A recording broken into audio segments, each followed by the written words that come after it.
여러분 안녕하십니까? 오늘 2021년 3월 21일 교회 달력으로는 사순절, 저항절 5번째 주일이 되겠습니다.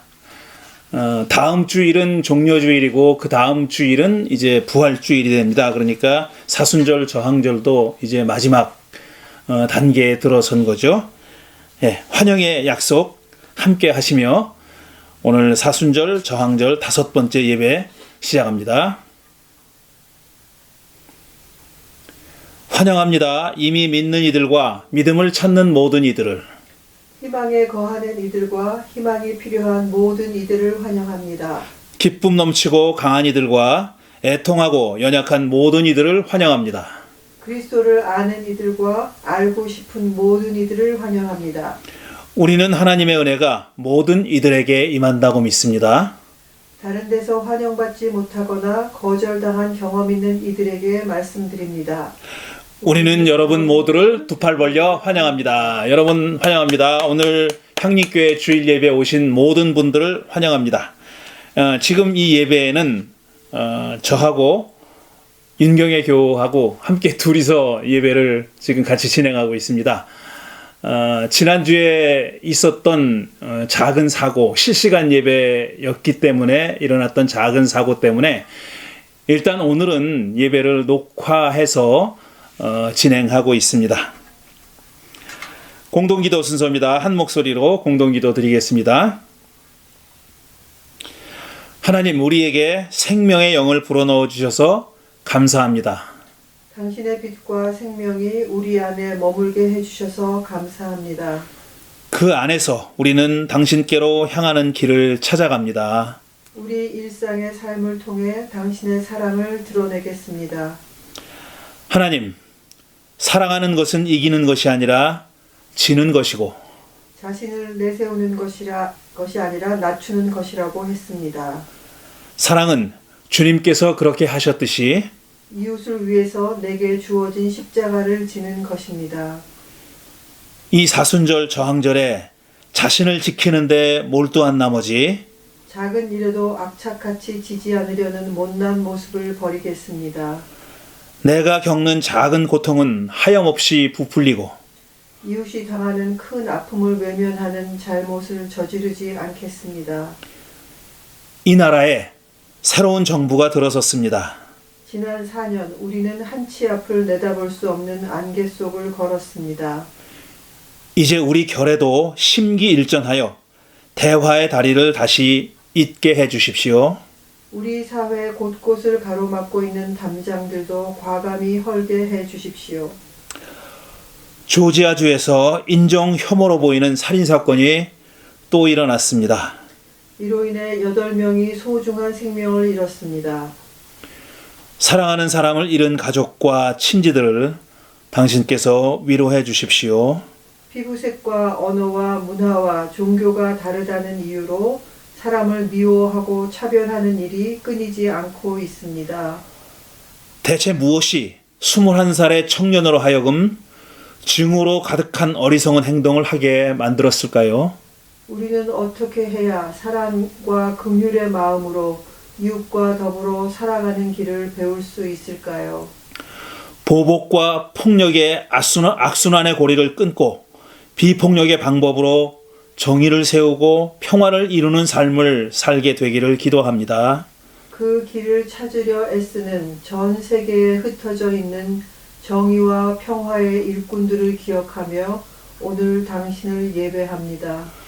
이토록 간절한 마음으로 예배하는 교우들이 당신께서 함께 하심을 온몸으로 느끼고 경험하게 해 주십시오. 주 예수 그리스도의 이름으로 기도합니다. 아멘.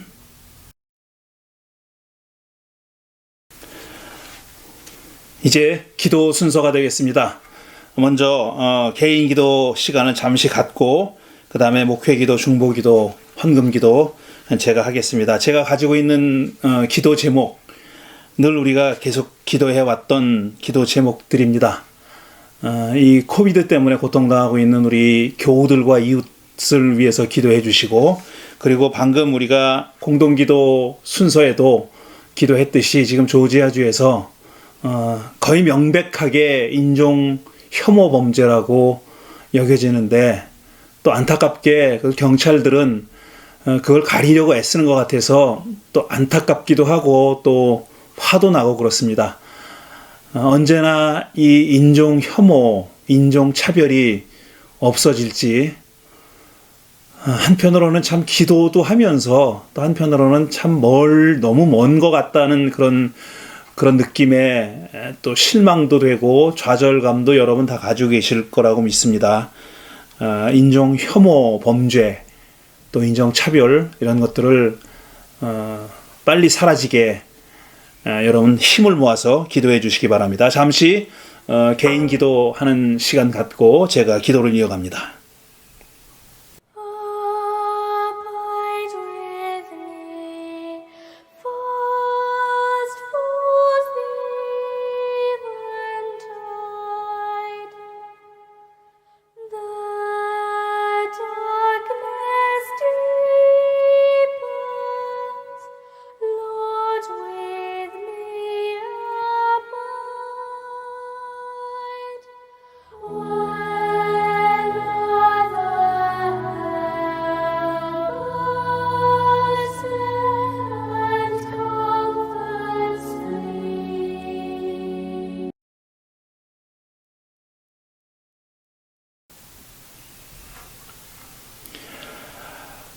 사랑과 정의의 하나님, 잊을만 하면 또 일어나는 일들, 수많은 인종들이, 수많은 사람들이, 각양각색의 사람들이 모여 사는 이민의 나라라고 하는 이 미국에서 유독 그렇게 인종 혐오 범죄가 자주 벌어집니다. 이번에는 또 아시아인들을 상대로 나이 21살의 어린 청년이 말할 수 없는 충격적인 일을 벌였습니다. 사랑하는 가족을 잃은 안타까운 마음에 우리는 그저 기도로 힘을 보태는 수밖에 없습니다. 그곳 지역에 있는 교회들이 교단과 교파를 막론하고 한 목소리로 기도하는 모임을 가졌다고 합니다.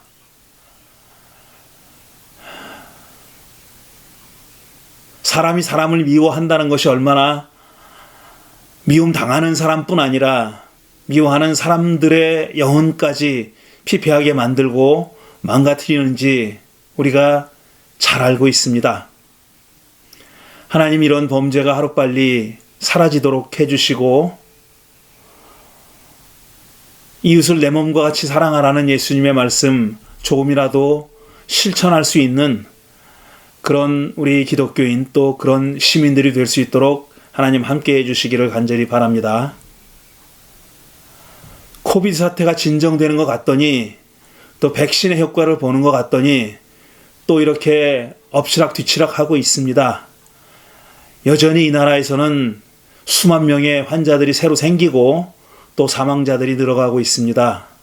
유럽에서는 또 하나의 폭풍이 몰아닥칠 것을 걱정하고 있습니다. 하나님, 우리 고국에서도 매일 한 400명 정도의 환자가 새로 발생하고 있습니다. 하나님, 언제나 이 코비드가 과연 잡힐지 참으로 걱정스럽습니다. 그 긴 기간 동안, 1년이 넘는 기간 동안 코비드와 싸워온 우리 의료진들, 봉사하는 분들, 하나님께서 그들의 건강을 지켜주시기를 바라고 지치지 않게 도와주시기를 간절히 바랍니다. 또 모든 시민들이 철저하게 개인 방역에 힘써서 그분들이 덜 힘들 수 있도록, 하루빨리 또 이 코비드가 종식될 수 있도록 시민정신 가지고 돕게 해주시기를 간절히 바랍니다. 엉뚱한 가짜뉴스 퍼뜨리고 있지도 않은 일들 계속 만들어내는 그런 사악한 사람들의 모든 어리석고 악한 행동들을 멈춰주시기를 간절히 기도드립니다. 하나님, 오늘 우리 사순절 저항절 5번째 주일 하나님께 예배 드리는 우리 향린 교우들과 이 예배에 함께 하신 모든 예배자들께 하나님의 은총과 사랑이 함께 하시기를 바랍니다. 각자의 기도 제목을 가지고 주 앞에 나왔사오니 그 그 기도 귀 기울여 들어주시고 하나님께서 가장 좋은 때에 하나님 보시기에 가장 좋은 때에 응답해 주시기를 간절히 바랍니다. 또 우리도 그런 하나님을 전적으로 신뢰하고 믿고 하나님의 방법으로 하나님의 때에 꼭 응답하실 것이라는 그런 확신 잃지 않도록 함께 해주시기를 간절히 바랍니다. 우리 주일학교 학생들 매주 10시에 온라인으로 만나서 교회 학교 진행하고 있습니다. 우리 선생님들 하나님께서 이끌어 주시고 또 우리 학생들 그 짧은 시간이나마 많은 것을 느끼고 깨닫고 배우고 또 함께 친교하고 노는 시간 될 수 있도록 인도해 주시옵소서. 어려운 가운데서도 헌금하는 우리 교우들 하나님께서 그분들의 살림살이를 지켜주시고 보호해 주시기를 간절히 바랍니다. 꼭 도움이 필요한 손길, 도움이 필요한 사람들에게 우리가 자그마한 작지만 따뜻한 손길 계속 뻗을 수 있도록 하시고 또 우리 노숙자들을 위해서 우리 힘이 미치는 대로 돕고자 합니다. 그 일에도 하나님 축복해 주셔서 우리 모두가 함께하는 우리 형님 식구들이 다 같이 십시일반으로 정성을 모두어서 그분들에게 한 끼나마 따뜻한 식사를 대접하는 그런 일을 감당할 수 있도록 축복해 주시옵소서.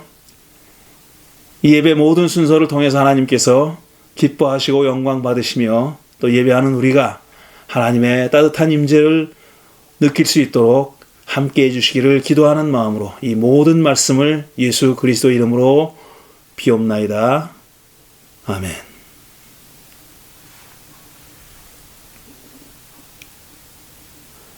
이제 찬양 순서입니다. 오늘 찬양은 서울 카톨릭 싱어스가 부르는 주님께 모든 것을 맡깁니다. 이 찬양대로 우리 모든 삶을 주님께 바친다는 그런 기도하는 심정으로 이 찬양을 감상하시고 또 마음으로 함께 부르시기 바랍니다.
성서 봉독 순서입니다. 오늘 성서 말씀은 예레미야 31장과 또 요한복음 12장에서 가져왔습니다. 오늘 성서 봉독 이유진 교우께서 담당해 주십니다. 예레미야 31장 31절에서 34절 말씀입니다. 그때가 오면 내가 이스라엘 가문과 유다 가문과 새 언약을 세우겠다. 나 주의 말이다. 이것은 내가 그들의 조상의 손을 붙잡고 이집트 땅에서 데리고 나오던 때에 세운 언약과는 다른 것이다. 내가 그들의 남편이 되었어도 그들은 나의 언약을 깨뜨려 버렸다. 나 주의 말이다. 그러나 그 시절이 지난 뒤에 내가 이스라엘 가문과 언약을 세울 것이니 나는 나의 율법을 그들의 가슴 속에 넣어주며 그들의 마음판에 새겨 기록하여 나는 그들의 하나님이 되고 그들은 나의 백성이 될 것이다. 나 주의 말이다. 그때에는 이웃이나 동포끼리 서로 너는 주를 알아라 하지 않을 것이니 이것은 작은 사람으로부터 큰 사람에 이르기까지 그들이 모두 나를 알 것이기 때문이다. 내가 그들의 허물을 용서하고 그들의 죄를 다시는 기억하지 않겠다. 나 주의 말이다. 아멘. 요한복음 12장 20절에서 33절 말씀입니다. 명절에 예배하러 올라온 사람들 가운데 그리스 사람이 몇 있었는데 그들은 갈릴리의 벳세다 출신인 빌립에게로 가서 선생님, 우리가 예수를 뵙고 싶습니다 하고 청하였다. 빌립은 안드레에게로 가서 말하고 안드레와 빌립은 예수께 그 말을 전하였다. 예수께서 그들에게 대답하셨다. 인자가 영광을 받을 때가 왔습니다. 내가 진정으로 그대들에게 말합니다. 밀알 하나가 땅에 떨어져서 죽지 않으면 한 알 그대로 있고 죽으면 열매를 많이 맺습니다. 자기의 목숨을 사랑하는 사람은 잃을 것이요 이 세상에서 자기의 목숨을 미워하는 사람은 영생에 이르도록 그 목숨을 보존할 것입니다. 나를 섬기려고 하는 사람은 누구든지 나를 따라오시오. 내가 있는 곳에는 나를 섬기는 사람도 나와 함께 있을 것입니다. 누구든지 나를 섬기면 나의 아버지께서 그를 높여주실 것입니다. 지금 내 마음이 괴로우니 내가 무슨 말을 하여야 할까? 아버지, 이때를 벗어나게 하여 주십시오 하고 말할까? 아니다. 내가 바로 이 일을 위하여 이때에 왔다. 아버지, 아버지의 이름을 영광되게 하여 주십시오. 그때 하늘에서 소리가 들려왔다. 내가 이미 영광되게 하였고 앞으로도 영광되게 하겠다. 거기에 서서 듣고 있던 무리 가운데서 더러는 천둥이 울렸다고 하고 또 더러는 한 천사가 그에게 말하였다고 하였다. 예수께서 대답하셨다. 이 소리가 난 것은 나를 깨우치시려는 것이 아니라 그대들을 깨우치시려는 것입니다. 지금은 이 세상이 심판받을 때입니다. 이제는 이 세상의 통치자가 쫓겨날 것입니다. 내가 땅에서 들려 올라갈 때에 나는 모든 사람을 나에게로 끌어올 것입니다. 이것은 예수께서 자기가 당하실 죽음이 어떠한 것인지를 암시하려고 하신 말씀이다. 아멘.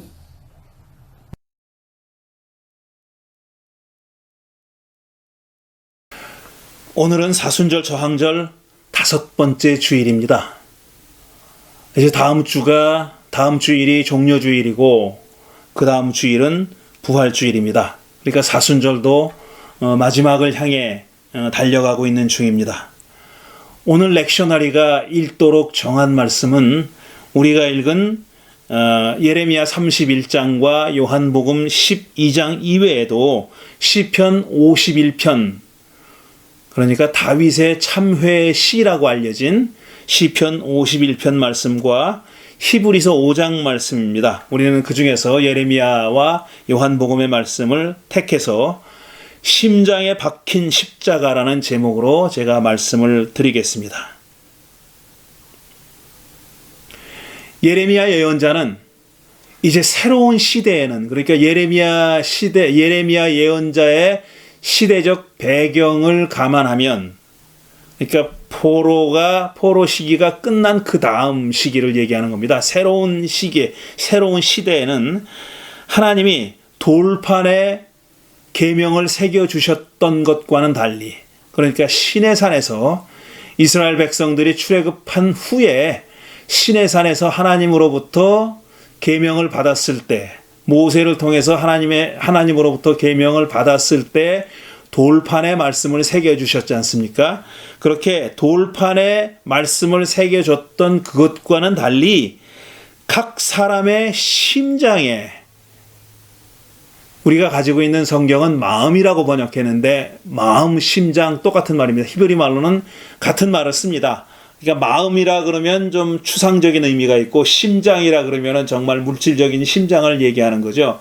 이 구약 성서 시대의 그 사람에 대한 생각, 인간관을 보면은 이 심장을 우리는 마음이라고 번역하고 어떤 정서적인 것이 머무는 곳, 정서적인 곳에 정서적인 어떤 그런 것의 장소라고 그렇게 생각하잖아요. 그렇지만 구약성서 시대에는 그들이 생각했던 심장은 뭐냐면은 그런 정서적인 것뿐 아니라 지성적인 것까지. 그러니까 모든 인간의 모든 정신적인 능력이 이 심장 안에서 작동한다고, 심장 안에 들어있다고 생각했습니다. 그러니까 그때는 뇌라는 것을 알지 못했을 때였거든요. 그러니까 모든 것이 심장에서 비롯되고 심장에 들어있다, 심장 안에 있다고 생각했어요. 그러니까 그 하나님이 이제 새로운 시대에는 계명을 돌판이 아니라 각 사람의 심장에 새겨줄 것이다 그랬습니다. 그래서 이제는 뭐 야훼를 알자라거나 야훼를 또 알기 위해서 무슨 애를 쓴다거나 그런 일을 할 필요가 없다는 겁니다. 작은 사람에서부터 큰 사람까지, 그러니까 좀 어리석은 사람으로부터 지혜롭고 똑똑한 사람에 이르기까지 모든 사람의 심장에 하나님께서 당신의 계명을 새겨주실 것이다. 그러니까 굳이 야훼를 알기 위해서, 야훼 하나님의 뜻이 무엇이고 하나님이 우리를 위해서 갖고 계신 계획이 무엇이고 우리의 인생을 어디로 끌고 가시려는지 하는 등등을, 그렇게 하나님의 계획과 의도를 굳이 알려고 노력하지 않아도 절로 알게 될 것이다는 얘기입니다. 저절로 알게 될 것이다. 이런 뜻입니다. 제가 심장에 새긴 십자가라는 제목을 정해놓고 생각해 봤습니다. 이 예레미야 31장 31절 이하의 구절은 그리스도교 신학자들이, 그러니까 카톨릭과 신교를 막론하고 카톨릭과 개신교를 막론하고 많은 그리스도교 신학자들과 성서학자들이 굉장히 좋아하는 구절입니다. 왜냐하면 여기 새로운 언약이라는 말이 나오거든요. New Testament, 새로운 언약이라는 말이 나옵니다. 그때가 오면 내가 이스라엘 가문과 유다 가문과 새 언약을 세우겠다, 이렇게 말씀하셨어요. 새 언약을 세우겠다. 이렇게 이 새 언약이라는 말, New Testament. 그러니까 이스라엘 사람들과 맺었던 언약은 기독교인이 보기에는 그거는 Old Testament라 이겁니다. 옛 언약, 낡은 언약이고, 이제 하나님은 예레미야 예언자를 통해서 그 후손들과는, 이스라엘 후손들과는, 그러니까 다시 말해서 그리스도인들과는 새로운 언약을 세울 것이다, 이렇게 약속하셨다는 거죠. 그러니까 새로운 언약, 뉴 테스타먼트가 바로 야훼 하나님이 그리스도인들과 세운 언약이고, 그래서 구약성서 39권 이외에 신약성서 27권에다가 뉴 테스타먼트, 새 언약, 신약이라는 그런 이름을 붙인 겁니다. 그러니 그리스도교 학자들과 신학자들과 성서학자들이 좋아할 만도 하죠. 예레미야 예언자는 이 새로운 언약은 이스라엘 백성들, 그러니까 이스라엘의 조상들이 에집트를 탈출했을 때 시내산에서 하나님과 사이에서 맺어졌던 언약과는 다르다고 했습니다. 그때는 하나님께서 돌판에 당신의 계명을 새겨주셨지만 이번에 세우는 새로운 언약은, 이번에 맺는 새로운 언약에서는 그 계명을 돌판이 아니라 각 백성들의, 모든 백성들의 심장에 새겨주신다, 이렇게 말씀하신 거죠. 저는 생각을 해봤어요. 자, 계명을 심장에 새겨주신다는 말이 무슨 뜻일까? 그걸 뭐 비유적으로 받아들이지 않고 메타포로 받아들이지 않고 실제로 외과 수술하는 식으로 받아들였다가는 사람이 죽겠죠. 심장에다가 무슨 그 글씨를 새기면은 살아날 재간이 없지 않습니까? 아마 현대 의학도 그거는 못할 거예요. 그렇다면 이 예레미야 예언자가 계명을 심장에 새겨 주시겠다고 하나님이 그렇게 말씀하셨다는 그 말은 무슨 뜻일까? 심장에 계명을 새긴다는 말이 무슨 뜻일까? 그게 도대체 무슨 뜻이길래 그렇게 되면 굳이 우리가 야훼를 알려고 애쓰지 않아도 절로 야훼를 알게 된다는 얘기인가? 그게 도대체 뭐길래 야훼 하나님을 우리가 절로 알게 된다는 그런 뜻일까? 사도 바울은 로마서 1장에서 이와 좀 관련이 있는데 좀 다른 의미를 가졌다고 보이는 말씀을 하고 있습니다. 로마서 1장에서 바울은 이렇게 얘기합니다.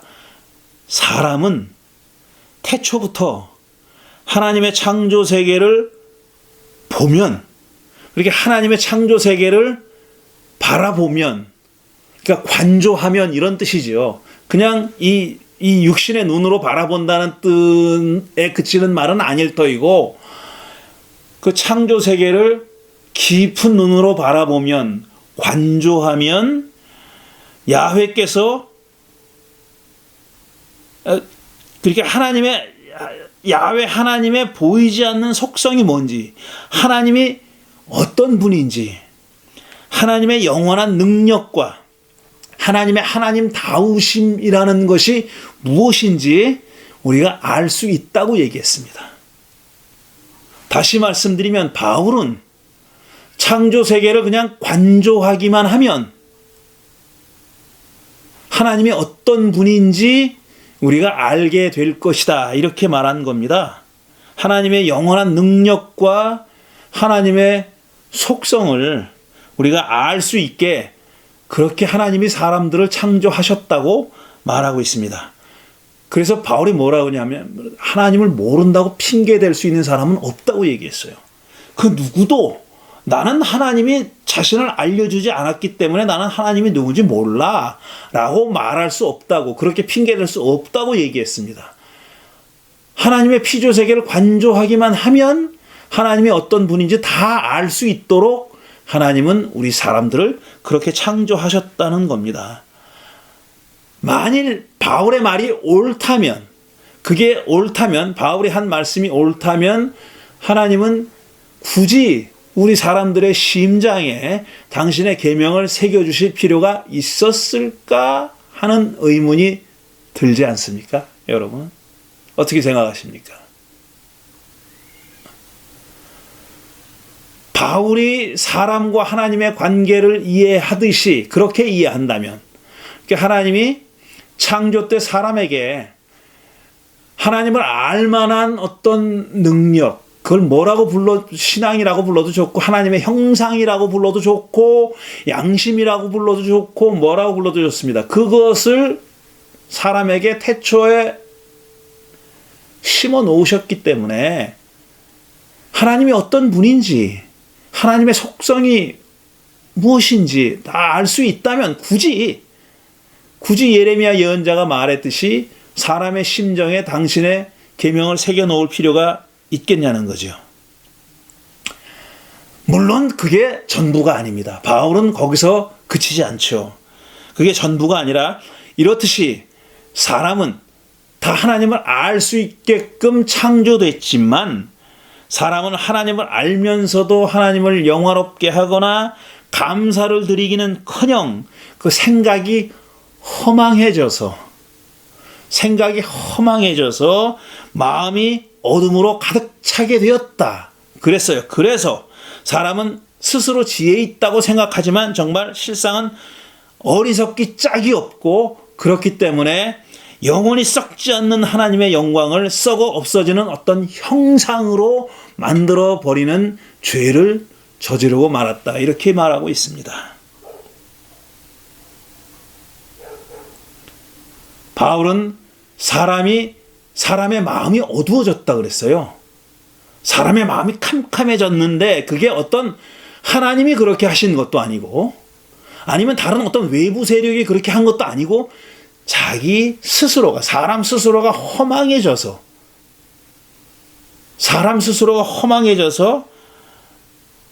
스스로 그렇게 자초했다는 겁니다.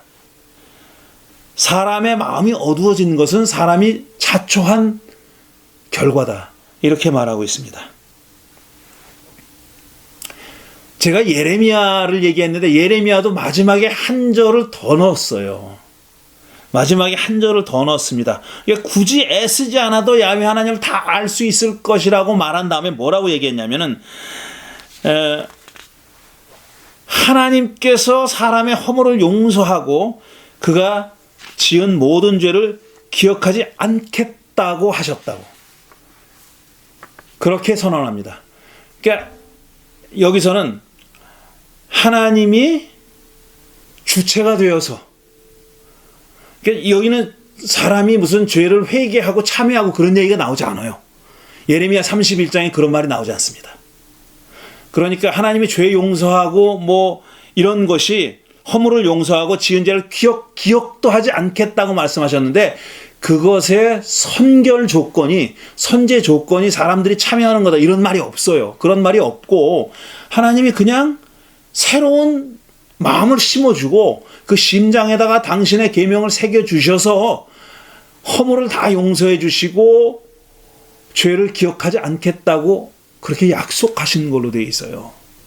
그러니까 우리가 그 선후 관계가 뭔지는 정확하지 않아요. 이 귀절에서는. 그렇지만 하나님께서 당신의 계명을 각 사람들의 심장에 새겨주시는 것과 허물을 용서해 주시고 죄를 기억하지 않게 되는 것과는 서로 관계가 있는 겁니다. 둘은 뗄 수 없이 연결되어 있다고 지금 예레미야 예언자는 말하고 있는 거죠.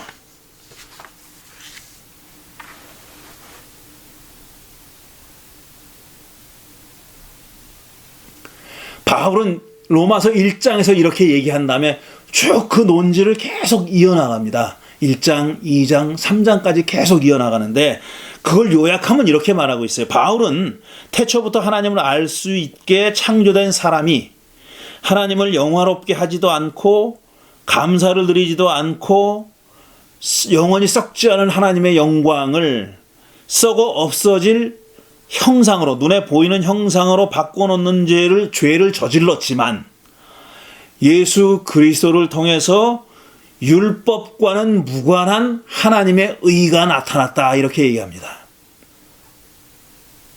율법을 뛰어넘는, 율법을 초월하는 하나님의 의가 나타났다는 거예요. 율법을 무효화시킨다는 뜻이 아닙니다.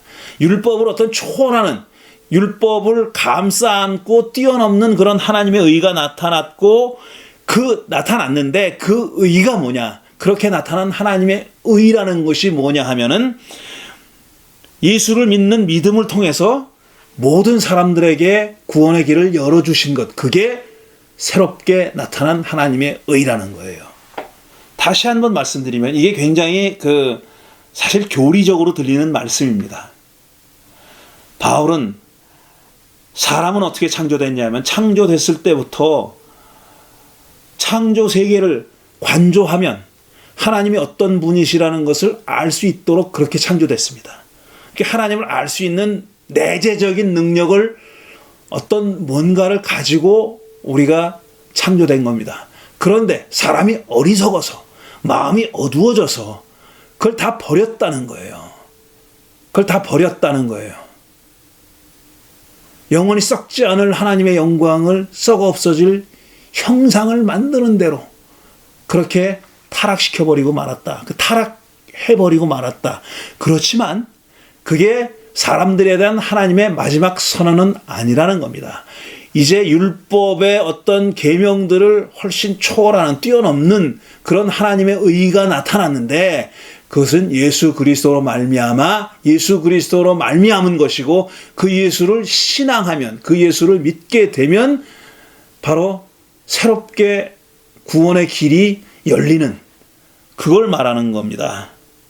예수를 믿는 믿음을 통해서 모든 사람들에게 구원의 길이 열렸다고 하는 것, 그게 바로 하나님의 의다. 새롭게 나타난 하나님의 의다. 이렇게 얘기하는 겁니다. 이런 예수 그리스도에 대한 믿음을 우리 그리스도인이 강조할 때 절대로 빠지지 않는 것이 바로 십자가 사건이죠.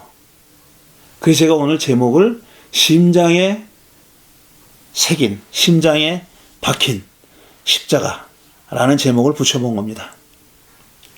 좀 다른 얘기를 해볼게요. 좀 개인적인 고백이라고도 할 수 있는 건데, 제가 처음 예수를 믿기 시작했을 때는 정말 예수가 누군지 몰랐어요.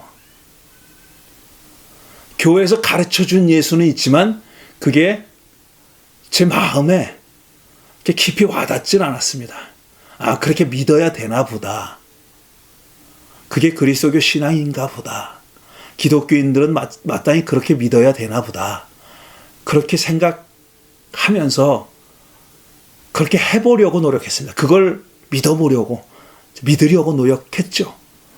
기도도 하고, 많은 여러 방법들을, 그때 10대 중반, 후반의 학생이었을 때인데, 그때 학생들이 할 수 있는, 그때 학생으로서, 중고등학생으로서 할 수 있는 그런 신앙의 길을 찾아보려고 애를 썼습니다.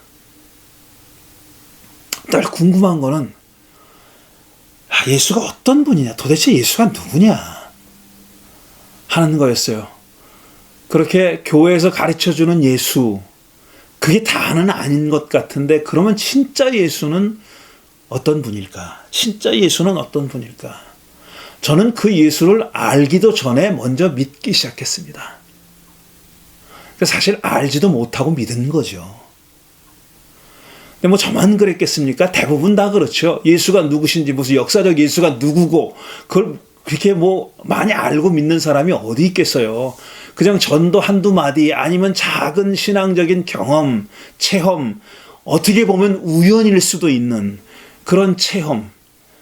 남이 보면 우연이고, 남이 보면 아무 일도 아닌 것처럼 작은 일들이지만, 나한테는 그렇게 작은 일이 아니었던, 아무 일도 아니었던 것이 아닌, 그리고 결코 우연으로 치부할 수 없는 그런 신앙적인 체험, 이런 것들이 계속 쌓여가면서 신앙이 자라는 거죠. 그렇지만 여전히 예수가 누군지 알고 싶었습니다.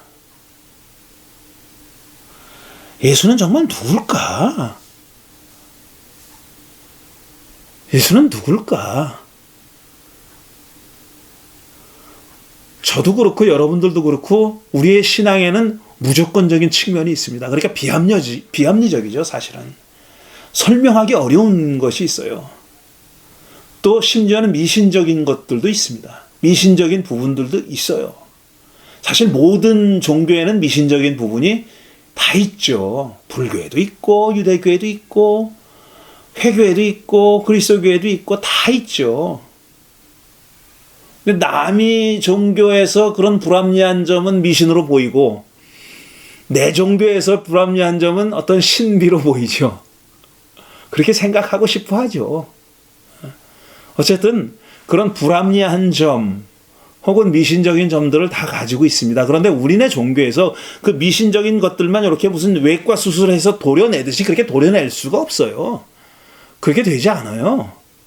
그러니까 우리의 예수에 대한 신앙에도 그런 점들이 있습니다. 그걸 싹 골라가지고 싹싹 발라내가지고 드러내려고 싶은데 그게 너무 끈끈이 이렇게 연결되어 있기 때문에 그렇게 할 수가 없습니다.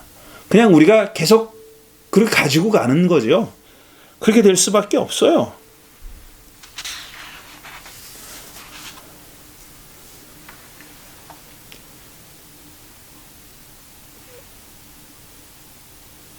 이런 것들을 가지고 우리가 신앙생활을 하고 있죠. 저는 제가 왜 예수를 믿는지 사실 잘 모르겠어요. 설명을 하라 하면 할 수가 없어요. 근데 저로서는 예수를 안 믿는다는 것이 불가능하게만 느껴집니다. 그건 저한테 있을 수 없는 일 같아요. 사실 안 믿어지는 게 많아요. 그리고 예수님이 말씀하시고 행동하신 것들 가운데도 꼭 이렇게 하셨어야 되나? 이런 것들이 있습니다. 그 예수님이 하신 말씀과 행동 중에서 제가 절대로 지금껏 이해할 수가 없는 것, 동의할 수 없는 것들도 있고, 이해할 수 없는 것들도 있고, 그 다음에 내가 이런 거는 정말 같이 하기는 어렵겠다라는 것도 있습니다. 그런데 중요한 거는 그런 게 아무리 나와도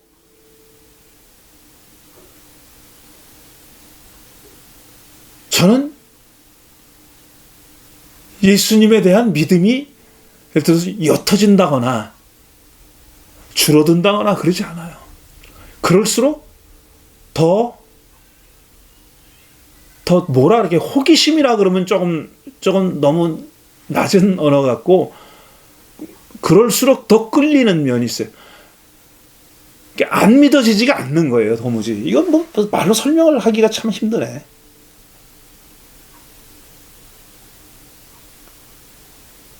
그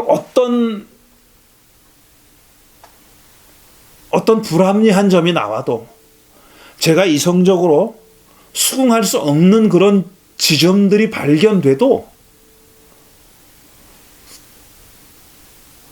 그것이 저로 하여금 예수를 안 믿게, 기독교인임을 포기하게 만들지 않더라는 거예요. 글쎄, 그러기엔 아직까지 신앙인으로 살아온 세월이 너무 길어. 그게 아까워서 그런지도 모르죠. 어쨌든 우리가 매일매일 닥치는 일들 가운데서도 어떻게 하나님이 이럴 수가 있어? 어떻게 하나님이 이렇게 잠잠히 가만히 계실 수가 있어?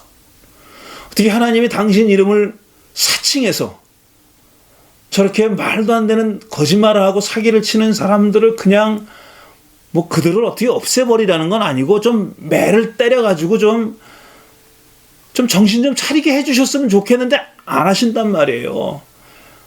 야속하죠. 그게 또 남 얘기만도 아니에요. 제가 한 짓을 보면서도, 저 스스로 한 짓을 보면서, 야, 하나님이 이럴 때 좀 날 좀 때려주셨어야 되는 거 아닌가 싶은데, 그래도 그분은 그냥 가만히 계시는 걸, 그러니까 저에 대해서도 인내하시는 게 마음에 안 들어요.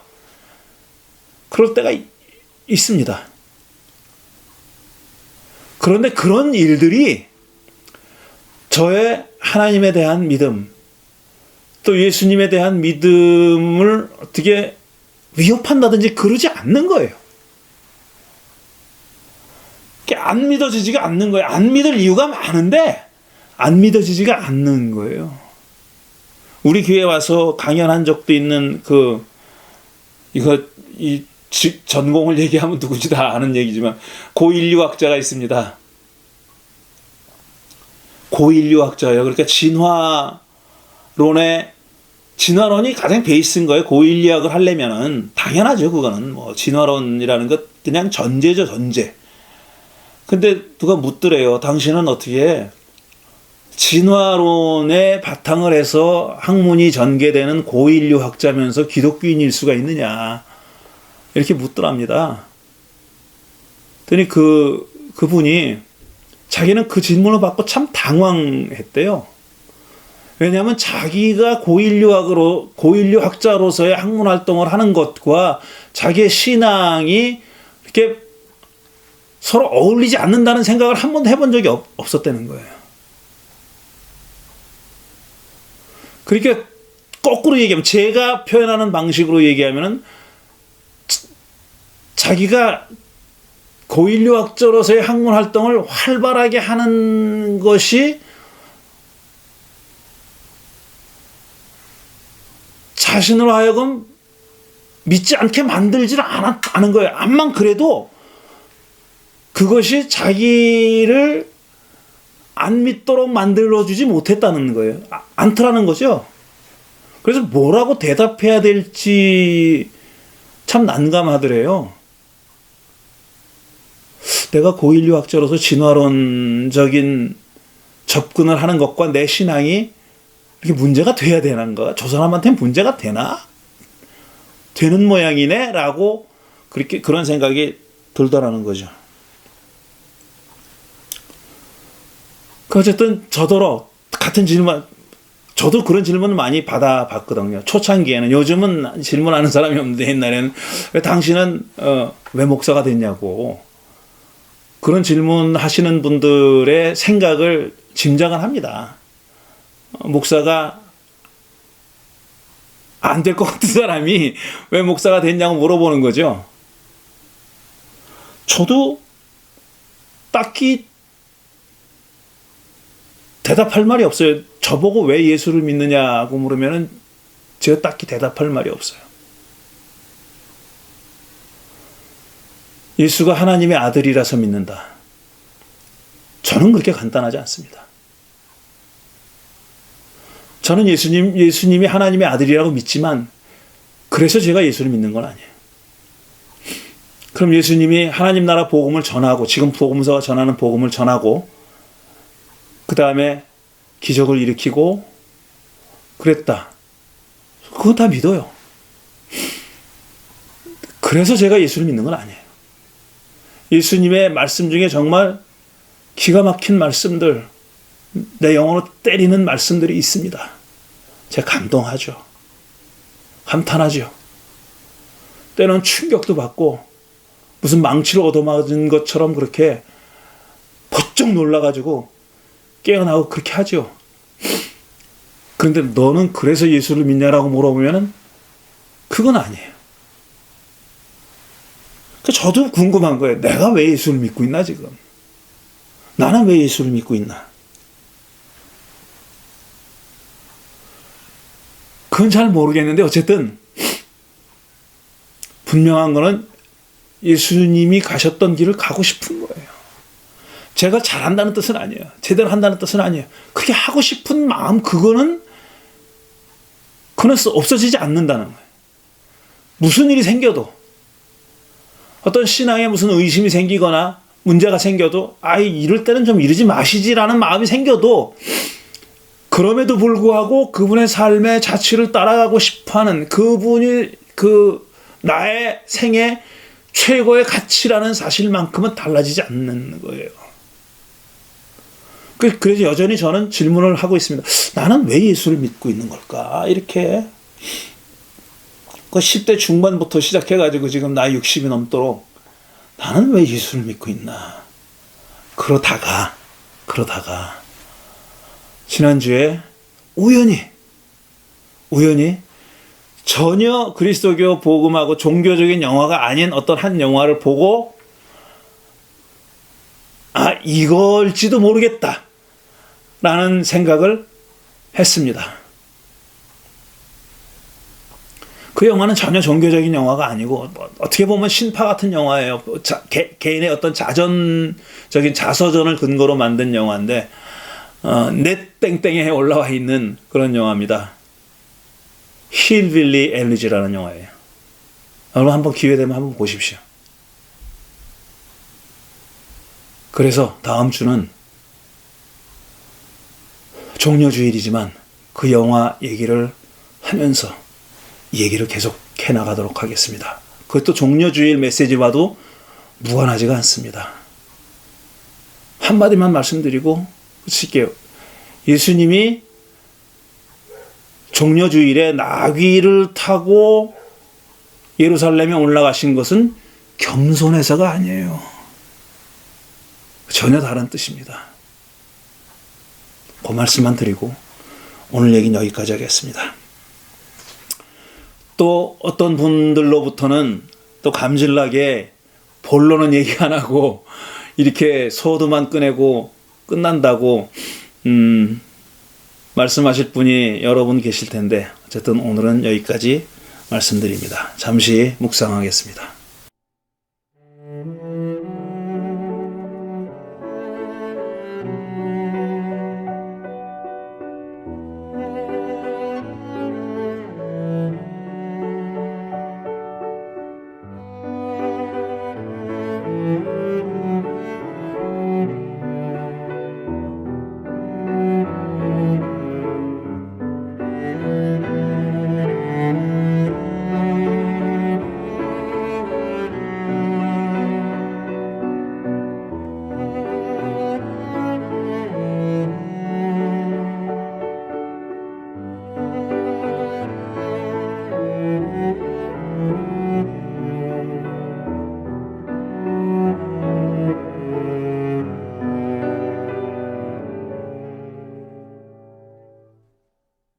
이제 한 목소리로 신앙 고백하겠습니다. 이 신앙 고백문은 우리 형님 교우들이 함께 작성한 그런 고백문입니다. 우리는 창조주 하나님과 구세주 예수님 그리고 위로와 소통의 주 성령님을 믿습니다. 우리는 하나님께서 차별 없이 동등하게 창조하신 모든 사람이 각자의 신앙과 양심에 따라 사고하고 말하고 행동할 자유와 권리가 있음을 믿습니다. 우리는 이웃과 더불어 사랑의 교제를 나누는 교회를 만들겠습니다. 우리는 자유와 정의와 평화를 증진하고 창조 세계를 아름답게 가꾸는 삶을 살겠습니다. 우리는 예수 그리스도의 제자로서 하나님 나라 건설을 위해 각자의 역할과 사역을 존중하며 살겠습니다. 예, 알리는 말씀 몇 가지 드립니다. 말씀드렸듯이 다음 주일 종려주일이고요. 종려주일에는 성찬식을 거행했죠. 우린 뭐 사실 예배당에서 모여서 예배할 때는 매주 성찬식을 했지만요. 그래서 이렇게 온라인 예배하니까 성찬식을 자주 못 하는데 종려주일은 성찬식을 갖습니다. 그래서 다음 주일에 성찬식을 가질 예정이니 여러분 준비해 주시기 바라겠습니다. 자, 교회 학교가 매주일 오전 10시부터 40분 동안 꼬박 진행됩니다.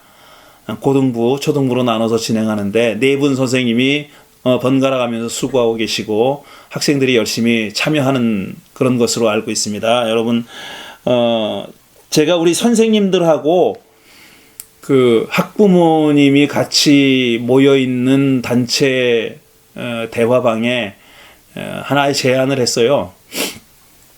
지금 우리 선생님들이 수고하고 계시고 굉장히 소중한 시간인데 가급적이면은 우리 학생들, 우리 교회에 속해 있는 학생들의 친구들을 좀 초대해서 그 시간을 같이 지내면 어떨까 하는 의견을 여쭤봤습니다. 그랬더니 선생님들 몇 분은 찬성하신다고 했고, 하지만 뭐 그냥 다 오는 건 아니고 뭐 부모하고 또 어쨌든 커뮤니케이션 해가지고 허락을 받고 이런 절차를 거친 다음에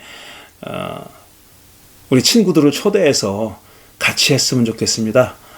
그래서 그런 제안을 했는데 어떻게 진행되는 걸 보고 여러분들께 경과를 말씀드리겠습니다. 자, 줌 미팅 목요일에 했는데 지난 목요일에는 우리 노숙자 돕기 프로그램에 대해서 제가 그날 길게 설명하는 그런 제안서를 우리 단체 대화방에 올렸죠. 그래서 그날 그 줌 미팅을 할 때도 다시 한번 좀 보충해서 말씀드렸습니다.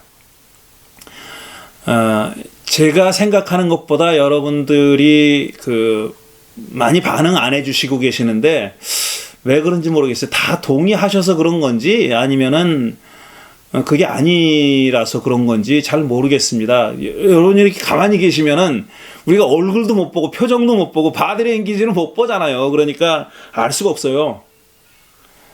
그러니까 거기다가 짧게라도 여러분의 생각을 담아주시기 바랍니다. 문제가 있으면 이런저런 문제를 좀 고려해 달라고 말씀해 주시고 또 동의하면은 동의한다고 말씀해 주시고 내가 가만히 있으면 동의하는 걸로 알겠지 이렇게 생각하지 말아 주시기 바랍니다. 왜냐하면은 이게 지속적으로 앞으로 하려고 하는 일이고 그 다음에 교회 재정도 어느 정도 사용하는 일이고 또 우리들이 지금 당장은 아니지만 몸을 움직여야 될 그런 경우가 있을 수도 있습니다. 그러니까 여러분들이 적극적으로 의사표시를 해주시기 바랍니다. 수요 잡담 이번 주에도 있습니다. 사탄 17번째. 그래서 요한복음서에 나타난 사탄 악마 얘기할 거고요. 금요일에 있는 성서의 뜨락을 거닐다.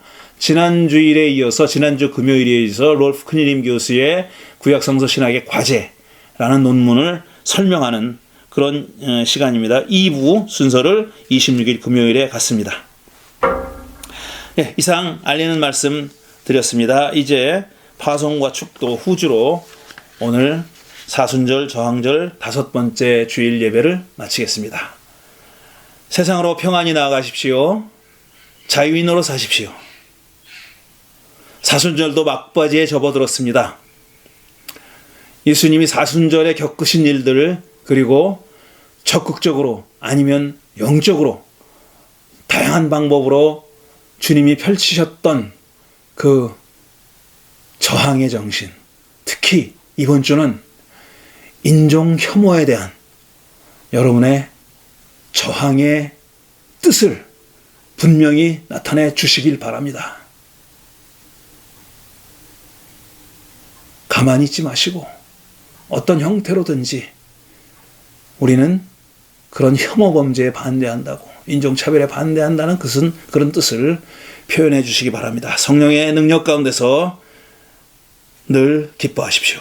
주 예수 그리스도의 은혜와 하나님의 사랑과 성령의 친교하심이 오늘 예배한 모든 예배자들 위에, 그리고 지금 조지아에 슬픔을 당한 가족들과 친지들과 친구들 위에, 그리고 매일 알게 모르게 그런 차별을 당하고 혐오의 대상이 되고 있는 많은 사람들 위해 늘 함께하옵시기를 간절히 축원하옵나이다.